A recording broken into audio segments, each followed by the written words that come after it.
নমস্কার বন্ধুরা, welcome to tasty বাইটসে অনেক অনেক স্বাগত। আজ আমি চিকেন স্যান্ডউইচ বানিয়ে দেখাবো। এটা বানানো খুব সহজ। এটা সকালে ব্রেকফাস্টে কিংবা বাচ্চাদের স্কুলের টিফিনেও দেওয়া যেতে পারে। দেখে নেওয়া যাক আমার আজকের ভিডিও। চিকেন স্যান্ডউইচ বানাতে আমি এখানে উইথ বোন চিকেন নিয়েছি, কেউ চাইলে বোনলেস চিকেনও নিতে পারেন। আর নিয়েছি ব্রেড। এবার একটা কড়াইতে পরিমাণ মতো জল নিয়ে তাতে বেশি পরিমাণে লবণ দেব।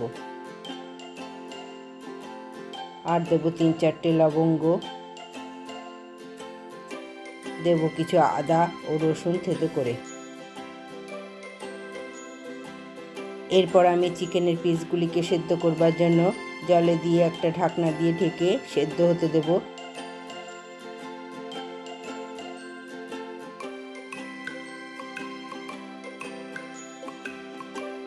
তারপর একটা শসা আর একটা গাজর গ্রেটারের সাহায্যে গ্রেট করে নিয়েছি। এবার আমি হাত দিয়ে চেপে চেপে শসা ও গাজরের থেকে এক্সট্রা যে জল থাকে সেটাকে চেপে বাটিতে তুলে নেব, কারণ শসা ও গাজরের জল থাকলে ব্রেড নরম হয়ে যাবে, মেয়োনিজ পাতলা হয়ে যাবে, তাতে খেতে ভালো লাগবে না।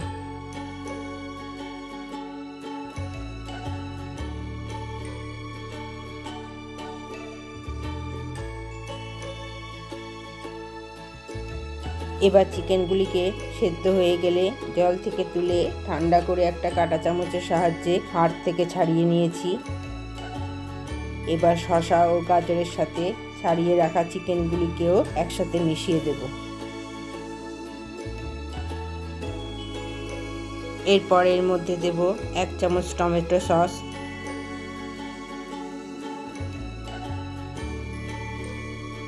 স্বাদ অনুযায়ী বিট লবণ, গোলমরিচের গুঁড়ো,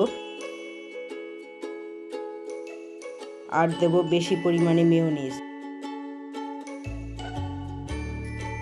এবার সবগুলিকে একসাথে মিশিয়ে মেখে নেব।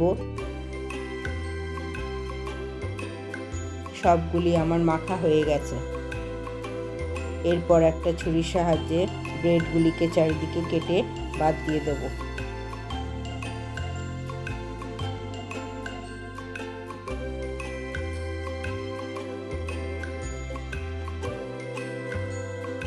এবার একটা ব্রেড নিয়ে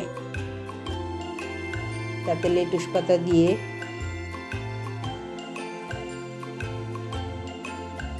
চিকেনের পুরটাকে দিয়ে ভালোভাবে স্প্রেড করে দেব।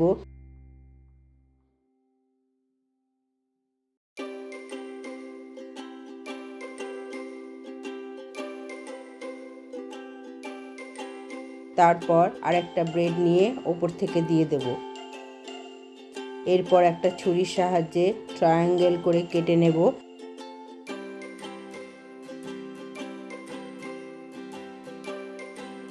আমাদের চিকেন স্যান্ডউইচ তৈরি হয়ে গেছে। এবার একটা প্লেটে পরিবেশন করব চিকেন স্যান্ডউইচ। আমার এই রেসিপি যদি আপনাদের ভালো লেগে থাকে অবশ্যই বাড়িতে ট্রাই করুন, আর আমার চ্যানেলটাকে সাবস্ক্রাইব করে লাইক, শেয়ার ও কমেন্টস করবার জন্য অনুরোধ রইল। আজ তাহলে এখানেই শেষ, আবার দেখা হবে অন্য কোনো দিন। সকলেই ভালো থাকবেন, সুস্থ থাকবেন। ধন্যবাদ।